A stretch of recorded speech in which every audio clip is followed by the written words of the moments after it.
On a warm Sunday afternoon in June 1999, 24-year-old Jennifer Collins, a promising art student from Portland, Oregon, set out for what she told her roommate would be a peaceful drive to clear her head, after a stressful week of final exams at the Portland Art Institute. Jennifer had always found solace in Sunday drives through the scenic Columbia River Gorge, where she would stop at overlooks to sketch the dramatic waterfalls and towering cliffs that inspired her landscape paintings. That particular Sunday, she was driving her beloved red Honda Civic hatchback, a 1995 model that her grandmother had given her as a graduation gift from high school, and which she had lovingly maintained and decorated with art supplies, sketchbooks, and her camera equipment neatly organized in customized compartments. Jennifer was known by her friends and family as an extremely responsible and cautious person who always informed others of her whereabouts, left detailed notes about her plans, and never failed to check in regularly with her concerned parents who lived across town. Her roommate, Sarah Martinez, later recalled that Jennifer had seemed unusually contemplative that morning, mentioning that she needed time to think about some important decisions regarding her future career and a recent relationship that had ended amicably but left her emotionally drained.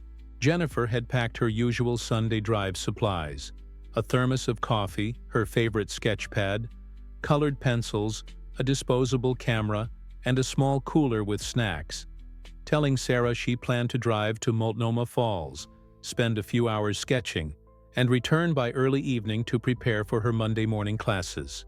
She was wearing a light blue sundress, comfortable walking shoes, and carrying her distinctive brown leather messenger bag that contained her wallet, student ID, and art supplies. According to gas station surveillance footage later reviewed by investigators, Jennifer was last seen alive at 2:30 p.m. at a Chevron station in Troutdale, Oregon, where she filled up her tank and purchased a bottle of water, appearing calm and normal in her interactions with the cashier. When Jennifer failed to return home by 8 p.m. as promised and didn't answer her cell phone despite repeated calls, Sarah became increasingly worried and contacted Jennifer's parents, who immediately drove to her apartment and then called the police to report her missing. Before continuing this story, tell us in the comments what country and city you're listening to this story from. Oregon State Police launched an immediate and comprehensive search operation for Jennifer Collins, coordinated by Detective Mark Stevens, a veteran investigator with 15 years of experience in missing persons cases, who recognized the urgency of the situation given Jennifer's responsible nature and the fact that she had never disappeared or failed to check in before.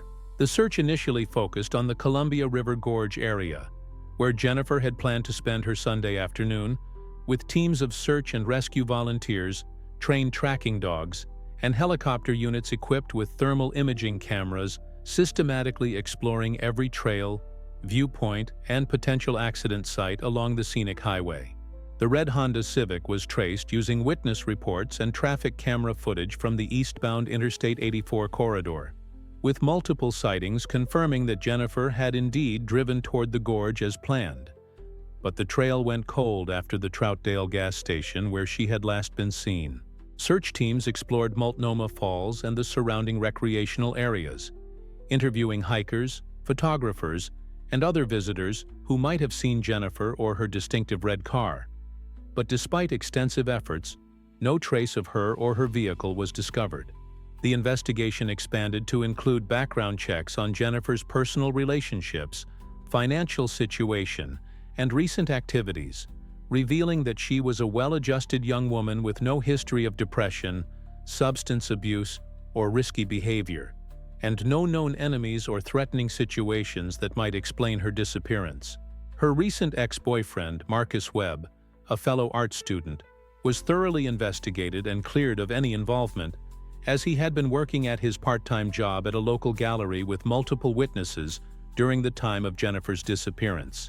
Friends and family described Jennifer as someone who was excited about her future prospects, having recently been accepted into several prestigious graduate programs for fine arts and actively planning her thesis project on Pacific Northwest landscapes. As days turned into weeks without any leads, The case began to attract media attention throughout Oregon and Washington, with Jennifer's parents appearing on local news programs and organizing search parties that included hundreds of volunteers from the Portland art community and beyond. The Oregon State Police established a dedicated tip line and offered a reward for information leading to Jennifer's whereabouts. But despite numerous calls and potential sightings, no credible leads emerged that could explain what had happened to the promising young artist and her red Honda Civic. 9 years passed without any significant developments in Jennifer Collins' case, leaving her family and friends in a state of prolonged agony and uncertainty, while the investigation gradually transitioned from active to cold case status. Jennifer's parents, David and Linda Collins, established the Jennifer Collins Foundation, a nonprofit organization dedicated to supporting families of missing persons and funding search and rescue operations throughout the Pacific Northwest. They maintained Jennifer's bedroom exactly as she had left it, continued to pay her cell phone bill hoping she might someday call, and organized annual memorial walks through the Columbia River Gorge to keep her memory alive and maintain public awareness of her case. Her younger brother, Michael Collins, who had been 17 when Jennifer disappeared, became obsessed with finding his sister, spending countless hours researching similar cases, following up on potential leads, and learning investigative techniques through online resources and books about missing persons investigations. The art community in Portland never forgot Jennifer, with her former classmates and professors regularly displaying her artwork in gallery shows and exhibitions, keeping her artistic legacy alive while hoping for her safe return.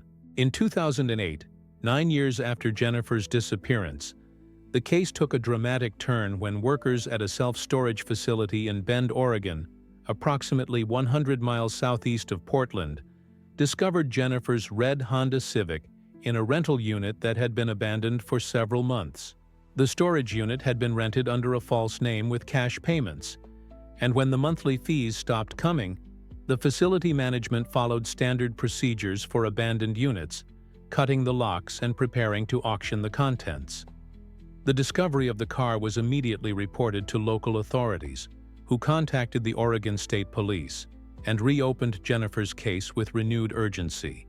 Detective Stevens, now a senior investigator, personally traveled to Bend to examine the vehicle and coordinate with the local police department. The Honda Civic was in remarkably good condition, having been protected from the elements inside the climate-controlled storage unit, but it showed clear signs of having been thoroughly cleaned and detailed, with no obvious fingerprints or biological evidence visible to the naked eye. However, the car's discovery raised immediate questions about how it had traveled from the Columbia River Gorge area to a storage facility in Bend, and who had been responsible for concealing it there for 9 years. The storage facility's records provided limited information, as the rental agreement had been signed with obviously false identification and contact information, and the monthly payments had been made by cash deposits that provided no traceable financial trail. The forensic examination of Jennifer's Honda Civic revealed crucial evidence that transformed the investigation from a missing person case into a potential homicide investigation. Hidden beneath the spare tire in the trunk, investigators discovered a small digital recording device that had been carefully concealed and contained approximately 30 minutes of audio recordings that Jennifer had apparently made during her final hours. The recordings, which began normally with Jennifer's voice documenting her Sunday drive plans and observations about the scenery, gradually revealed a terrifying progression of events that explained her disappearance and demonstrated her remarkable presence of mind in creating a record of her ordeal. In the early recordings, Jennifer could be heard describing her drive through the Columbia River Gorge, her planned stops for sketching, and her thoughts about her future career plans. But the tone of her voice gradually changed as she began to notice that she was being followed by another vehicle. The recordings revealed that Jennifer had first become aware of being followed when she noticed a dark pickup truck that had been behind her for several miles, always maintaining the same distance and making the same turns. Her voice showed increasing anxiety as she described trying to lose the follower by taking unexpected turns and stopping at random locations. but the truck continued to tail her wherever she went. The most chilling portion of the recordings captured Jennifer's growing realization that she was in serious danger, as she described the truck forcing her to pull over at a remote location where the driver, a man she identified as someone she had met briefly at a college party several months earlier, demanded that she get out of her car. The recordings documented Jennifer's attempts to reason with her captor, whom she addressed as Travis, pleading with him to let her go and promising not to tell anyone about the incident. The audio quality fluctuated as Jennifer apparently tried to keep the recording device hidden while being forced to drive to various locations under Travis's directions, with her voice becoming increasingly strained and fearful as she realized the gravity of her situation. The recordings abruptly ended with sounds of struggle and Jennifer's voice calling out for help, followed by silence. This audio evidence provided investigators with the first concrete information about Jennifer's disappearance and identified a suspect who had apparently been unknown to the original investigation, opening new avenues for the case that had remained cold for 9 years. The identification of Travis from Jennifer's recordings led investigators to Travis Mitchell, a 33-year-old construction worker who had indeed attended several college parties in the Portland area during the late 1990s, and had a history of disturbing behavior toward young women. Background checks revealed that Mitchell had a criminal record including charges for stalking, harassment, and assault, though he had managed to avoid serious jail time through plea bargains and probation agreements. Investigators discovered that Mitchell had been working construction jobs throughout Oregon and Washington in 1999, which explained his knowledge of remote areas and his ability to move Jennifer's car to the storage facility in Bend without detection. When confronted with the evidence from the recordings, Mitchell initially denied any involvement in Jennifer's disappearance, claiming he couldn't remember meeting her at any party and suggesting that someone else must have been impersonating him. However, further investigation revealed that Mitchell had rented the storage unit in Bend using a false identity he had constructed with stolen documents, and that he had been making regular trips to the facility over the years, apparently to check on the concealed vehicle. Surveillance footage from businesses near the storage facility, painstakingly reviewed by investigators, showed Mitchell's current pickup truck making visits to the area that coincided with the cash payments for the storage unit. Under intense interrogation, Mitchell eventually confessed to kidnapping Jennifer, driven by an obsession that had developed after their brief encounter at the college party. According to his confession, he had been following Jennifer's routine for several weeks, learning her habits and waiting for an opportunity to approach her alone. He revealed that Jennifer had been held captive at a remote cabin in the Cascade Mountains for several days, during which time he had become increasingly unstable and violent. Mitchell led investigators to the cabin, where they discovered Jennifer's remains buried in a shallow grave behind the structure. The medical examiner determined that Jennifer had died from blunt force trauma to the head, and evidence suggested that she had tried to escape multiple times before being killed. Mitchell's confession also revealed that he had kept Jennifer's belongings as trophies, including her art supplies and some of her sketches, which were found hidden in his apartment and provided additional evidence of his guilt. The discovery of Jennifer's remains finally provided her family with the closure they had sought for 9 years, though it also confirmed their worst fears about her fate.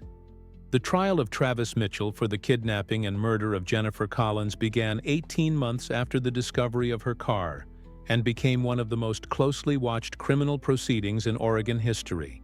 The prosecution, led by District Attorney Sarah Chen, presented overwhelming evidence against Mitchell, including the audio recordings Jennifer had made, forensic evidence from the storage unit and the remote cabin, and Mitchell's own confession detailing his crimes. The recordings of Jennifer's final hours were played in court, providing powerful testimony from beyond the grave that moved jurors to tears and demonstrated the victim's courage and intelligence in documenting her ordeal. Jennifer's family attended every day of the trial, with her brother Michael serving as the primary family spokesperson and advocate for victims' rights.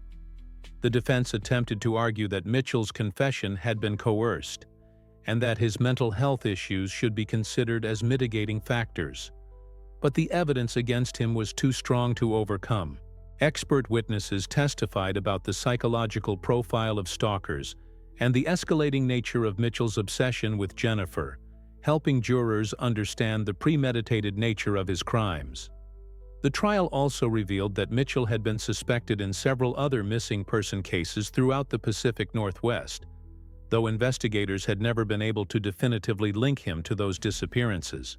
After 3 days of deliberation, the jury found Mitchell guilty of first-degree murder, kidnapping, and other related charges, recommending a sentence of life in prison without the possibility of parole.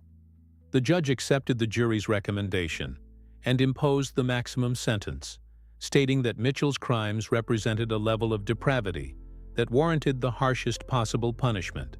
Jennifer's parents delivered impact statements at the sentencing hearing, describing the 9 years of anguish they had endured and their daughter's unfulfilled potential as an artist and human being.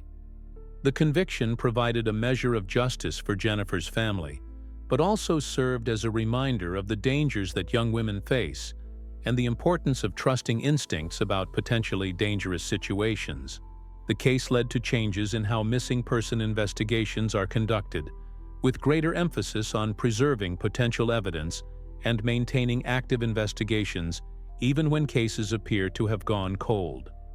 Following the conclusion of the trial, Jennifer Collins' story had a profound impact on the Portland art community and beyond, inspiring new initiatives to support missing persons cases and promote safety awareness among young people.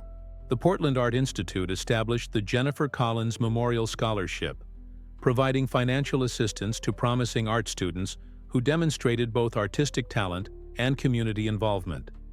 Her artwork, which had been preserved by her family and friends, was featured in a retrospective exhibition that traveled to galleries throughout the Pacific Northwest, raising awareness about her case and funds for missing persons organizations. The Jennifer Collins Foundation, founded by her parents during the years of searching, expanded its mission to include advocacy for improved missing person investigation protocols and support for families going through similar ordeals. Michael Collins, inspired by his sister's case and the investigative work that had led to its resolution, decided to pursue a career in law enforcement, eventually becoming a detective specializing in cold cases and missing persons investigations. He credited Jennifer's courage in making the recordings with not only solving her own case, but also providing a template for how victims might document their experiences to help future investigations. The case also led to technological innovations in personal safety devices, with several companies developing discrete recording devices that could be activated in emergency situations. Jennifer's story became a case study in criminal justice programs, demonstrating the importance of preserving evidence, maintaining hope in cold cases, and the role that victims themselves can play in securing justice. The remote cabin where Jennifer had been held was demolished, and the property was donated to the state to become part of a nature preserve, ensuring that the site would be used for positive purposes rather than remaining a monument to tragedy. Detective Stevens, who had worked on Jennifer's case from the beginning, retired shortly after Mitchell's conviction, stating that solving Jennifer's murder was the most satisfying accomplishment of his career. The case also prompted advocacy for better background checks and monitoring of individuals with histories of stalking and harassment, as Mitchell's prior offenses had been red flags that might have prevented Jennifer's death if they had been taken more seriously by the criminal justice system. The resolution of Jennifer Collins' case after 9 years had significant implications for how missing person investigations are conducted and how families of the missing are supported during their ordeals. The Oregon State Police implemented new protocols for preserving evidence in cold cases, ensuring that items like Jennifer's car would be more thoroughly examined when initially discovered, rather than being stored without proper forensic analysis. The case also highlighted the importance of maintaining active investigations even when leads seem to have been exhausted, as new technologies and investigative techniques can sometimes unlock evidence that was previously overlooked. Jennifer's parents became advocates for missing persons families, working with legislators to improve funding for search and rescue operations and to create better support systems for families dealing with the uncertainty of not knowing what happened to their loved ones. The Jennifer Collins Foundation partnered with other organizations to develop a comprehensive database of missing persons cases, helping to identify patterns and connections that might not be apparent when cases are investigated in isolation. The foundation also funded training programs for law enforcement officers on the psychological aspects of missing person cases and the importance of maintaining hope and determination, even when cases appear unsolvable. Michael Collins' decision to become a detective was inspired by the investigators who had worked on his sister's case, and he eventually specialized in using new technologies to solve cold cases, helping to bring closure to other families who had experienced similar losses. The case also led to improvements in personal safety education, with colleges and universities implementing programs to teach students about situational awareness and the importance of documenting suspicious behavior. Jennifer's story became a powerful example of how victims can contribute to their own justice, even posthumously, through their courage and quick thinking in dangerous situations. The audio recordings she made during her final hours served as a reminder that even in the darkest circumstances, people can find ways to fight back and ensure that their voices are heard. The case also demonstrated the importance of community involvement in missing person cases, as the volunteers who had searched for Jennifer and the tipsters who had provided information all played roles in keeping her case alive until it could be solved. In the years following Travis Mitchell's conviction, Jennifer Collins' legacy continued to grow through the various programs and initiatives established in her memory.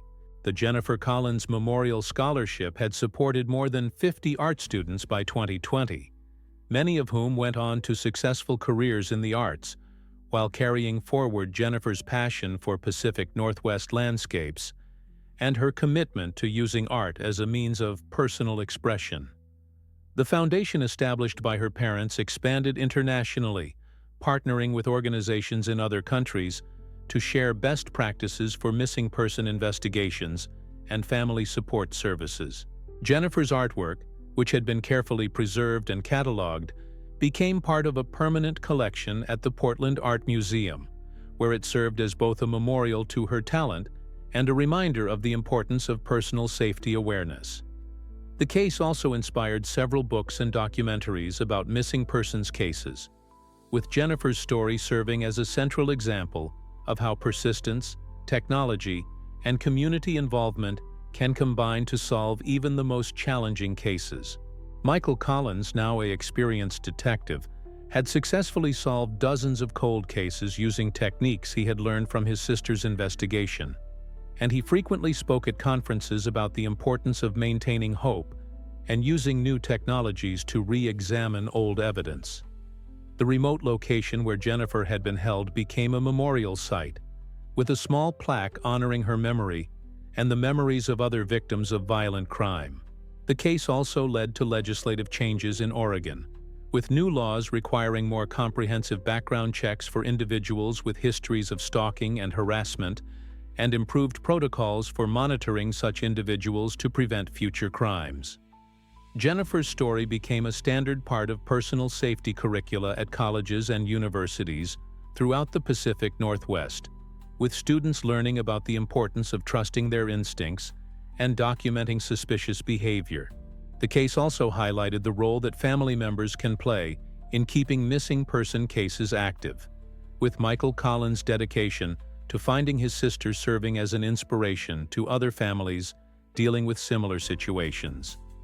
The Jennifer Collins Foundation continued to fund research into new technologies for locating missing persons, including GPS tracking devices, improved communication systems, and forensic techniques that could be applied to cold cases. Today, more than 2 decades after Jennifer Collins' disappearance, and over a decade since the resolution of her case, her story continues to serve as a powerful reminder of the importance of never giving up hope in missing person cases, and the potential for justice to prevail even after many years. The Jennifer Collins Foundation has become one of the most respected organizations in the missing persons advocacy community, providing support to thousands of families while funding research and training programs that have improved investigation techniques nationwide. Jennifer's artwork remains on display at the Portland Art Museum, where it continues to inspire new generations of artists while serving as a memorial to her talent and the life that was tragically cut short. The case has been studied by criminologists and law enforcement professionals around the world as an example of how cold cases can be solved through persistence, technological advances, and the preservation of evidence. Michael Collins, now a senior detective with the Oregon State Police, has become a national expert on cold case investigations, frequently consulting on challenging cases and training other investigators in the techniques that proved successful in solving his sister's murder. The audio recordings that Jennifer made during her final hours have been used in training programs for law enforcement officers, demonstrating the importance of encouraging victims to document their experiences and the potential value of such evidence in securing convictions. Travis Mitchell remains in prison serving a life sentence, with his case serving as a cautionary tale about the dangers of stalking behavior and the importance of taking such threats seriously. The changes in missing person investigation protocols that were implemented following Jennifer's case have been adopted by police departments throughout the United States, leading to improved success rates in solving disappearances and providing closure to families. Jennifer's story has also inspired advances in personal safety technology, with several companies developing devices that can automatically record and transmit location data in emergency situations. The case demonstrates that even in the face of seemingly impossible odds, the combination of family determination, community support, technological innovation, and professional persistence can ultimately lead to justice and closure. Jennifer Collins' legacy lives on not only in the art she created and the lives she touched during her brief time on Earth, but also in the countless families who have been helped by the programs and initiatives established in her memory, and in the improved safety and investigative techniques that ensure her tragedy will not be repeated.